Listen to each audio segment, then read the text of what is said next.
Wohohoy! Magandang araw! May insurance claim po tayo ngayon gagawin. Toyota Vios 2021. Ayan na po.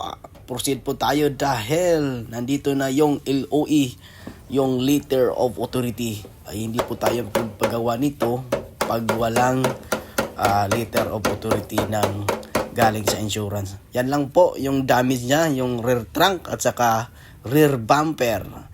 Ayan, at saka may concern din yung customer natin. Sabi niya, walang lamig. So, check natin ay ang takbo din nito, ang odometer is 60,000. At saka ang sabi niya, ay hindi talaga lumamig. Check natin. Pull down natin yung dashboard kasi bubunutin natin yung evaporator. At saka lahat ng components para linisan natin. Ayun, ang sabi ng customer ay tinanong ko siya kung lagi ba siyang nasa loob siya dahil hindi ato basta-bastang nahugaw. Parang sipon, yaki na yaki. Sa mga car owner dyan, bawal ang laging nagvivep sa loob ng sasakyan dahil ito yung nangyari, parang sipon.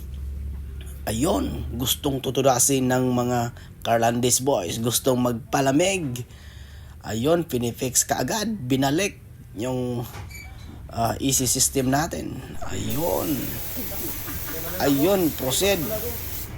Tinira kaagad ng rear bumper, piniturahan. Ito yung insurance claim, yung rear bumper, tinira. Fast forward tayo dahil hindi natin nakakita yung rear trunk kung paano pintura. Thanks for watching mga ka-idol. Please like and subscribe. Yuhuu! Thank you.